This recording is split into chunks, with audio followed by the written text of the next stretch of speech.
거죠.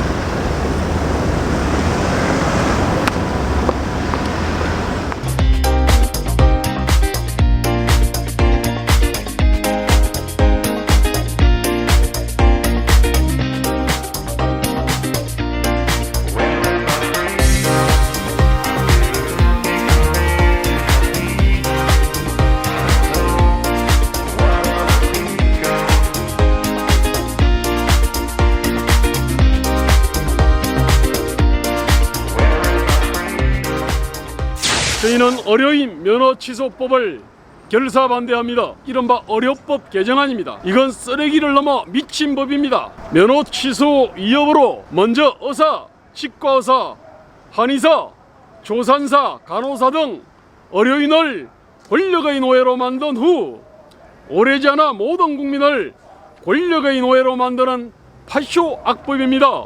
이 법은 그 어떤 범죄라도 금고 이상의 형을 선고받으면 비록 집행유예라 할지라도 어려인의 면허를 취소하고 재교부 조건도 까다롭게 하겠다는 것이 골자입니다. 이른바 민식이법, 그러니까 교통사고입니다. 업무상 과실치사상 임금체불 부당노동행위 산업재해 이른바 중대재해기업처벌법, 이걸 생각하면 됩니다. 공정거래법과 하도급법, 명예훼손, 배임, 피해자의 일방적 주장만 있는 성추행, 부도, 집회 및 시위에 관한 법률 위반, 코로나 방역법 위반 등 어려인의 덕목과 전혀 상관없는 범법이나 단순 과실에 대해서도 어려인의 면허를 취소하도록 한답니다. 정권의 미운털이 박힌 어려인은 수많은 국가형벌조항과 표적 먼지털기 수사 기소와 거짓말 명수, 김명수가 수장으로 앉아있는 법원의 판결이 합작하면 면허 취소 공포에 떨 수밖에 없습니다. 기존 어려법에도 어려인의 직업윤리를 증명거스르는 허위 진단서 발급, 위조 사문서, 낙태, 환자의 비밀 유출 등으로 금고 이상의 형을 받았을 경우 의사 면허를 취소하고 형 집행 종료 후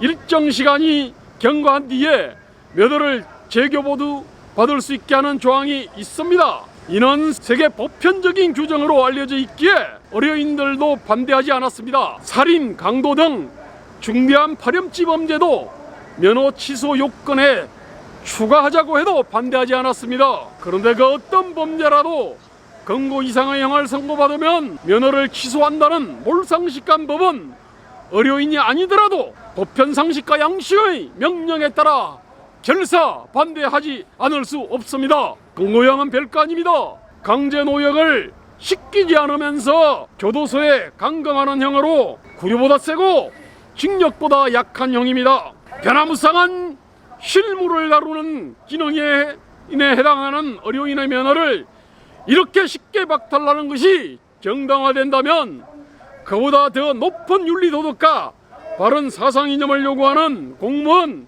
교사, 교수, 기자, 목사, 어린이집 원장, 보육교사, 노조간부, 금융기관과 대기업 임직원 등 대부분의 직업인의 면허나 자격도 박탈하자는 논리도 정당화될 수밖에 없습니다. 이렇게 되면 온 국민의 생사여탈권을 정치권력, 행정관료, 사법관료가 틀어지는 것입니다.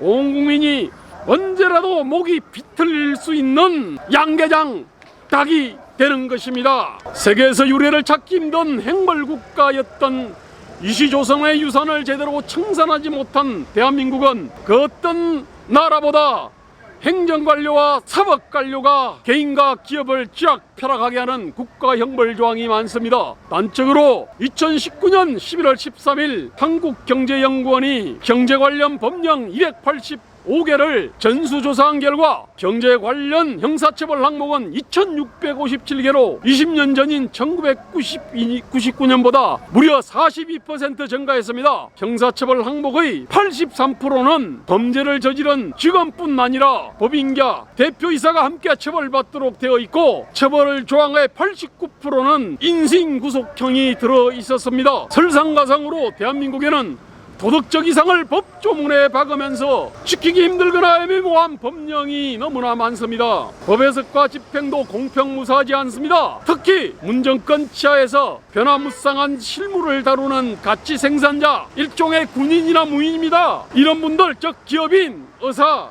간호사, 어린이집 원장과 교사, 소방관, 해양경찰 등이 실무를 모르면서 오직 도덕적 법적 당위의 칼만 휘두르는 현대판 선비들인 행정사법 관료와 강단학자와 시민단체 등에 의해 업무상 과실치사상 혐의로 점점 자주 난자당하고 있습니다. 비록 저는 무죄를 받긴 했지만 세월호 구조 실패 책임을 물어 해경지 2부를 기소한 사건이 그 전역입니다. 건설업, 제조업, 운수업, 광업 등 사람과 실물을 다루는 기업을 경영하는 대주주나 경영자를 교도소 남장 위를 걷도록 만든 중대재해기업처벌법도 빼놓을 수 없습니다. 문정권 치하에서 정치적 사건은 거의 유권무죄, 무권유죄, 내편무죄, 니편유죄라는 사법 불신이 넓은 공감대를 가지고 있습니다. 울산시장 선거 개입 사건, 권력형 금융사기 사건 등은 재판해부는커녕 수사조차 제대로 되지 않습니다. 하지만 박근혜 정권과 한진그룹 조사 수사에서 보여주었듯이 검찰, 경찰, 공정위, 금융위 같은 준사법기관이 먼지털기 조사 수사를 하면 그 어떤 사람도 범죄자로 만들 수 있습니다. 권력이 마음만 먹으면 수많은 관영 언론을 통한 여론 조작의 엄호를 받아 미운털 박힌 사람과 기업은 얼마든지 형사처벌을 할 수 있습니다. 사법의 공정성은 더 취약해지고 있습니다. 검찰의 수사 기소 독점을 깬다면서 권력이 더 부리기 쉬운 사냥개인 경찰에게 막강한 권한을 주었습니다. 그것도 모자라 공수처를 만들고 그것도 모자라 중대범죄 수사청을 만들려고 합니다. 검찰총장이 권력의 하수인 노릇을 거부하자 온갖 불법무도한 방식으로 찍어내기를 시도하다가 실패하였지만 법무장관의 인사권을 활용하여 서울중앙지검장 등 검찰 요직에 충직한 권력 쫄개를 박아 넣었습니다. 뿐만 아니라 거짓말의 명수이자 탄핵 거래를 한 김명수를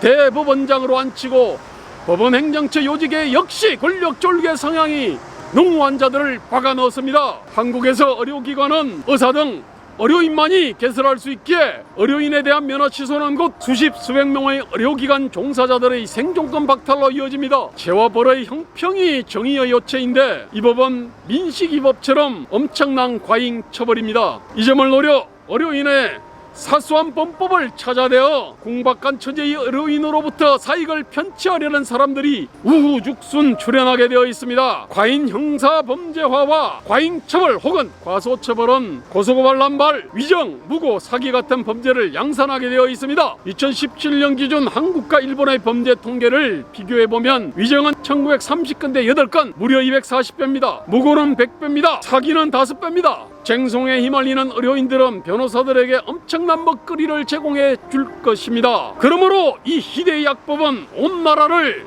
동물농장으로 만듭니다. 먼저 모든 의료인을 주인이 언제든 목을 비틀 수 있는 양계장 닭으로 만들고 오래지 않아 온 국민을 그 뒤를 따르게 합니다. 권력이 몰상식한 악법을 통해 의료인들의 명줄을 지락펴락하여 권력의 노예로 만들려는 수작을 모를 리 없는 의료인들은 대한민국의 환멸을 느끼어 외국으로 떠내려야 할 것입니다. 검사, 판사, 국회의원을 수입하려는 나라는 없지만 잘 교육 훈련된 의사, 간호사를 수입하려는 나라는 많습니다. 이들이 대한민국을 떠나면 노르가 무너지고 다른 많은 엘리트들과 자산가들도 환멸을 느껴 떠납니다. 그러므로 이 법은 김씨조선, 이씨조선과 스탈린 독재 정권이 마구 휘두르던 재산 몰수형과 연좌제만큼이나 사악한 파쇼악법입니다. 그런데 자유, 보수, 우파의 정치적 대표체를 자임하는 국민의힘이 이 악법에 동의했습니다. 각종 정명서 조작 등 불법적 방식으로 의사면허를 취득한 것으로 보이는 조국 딸 조민의 의사면허를 취소시키는 조항 하나를 넣고 모든 범죄에 대해 면허 취소 조항을 받았다고 알려져 있습니다. 단돈 1원을 받고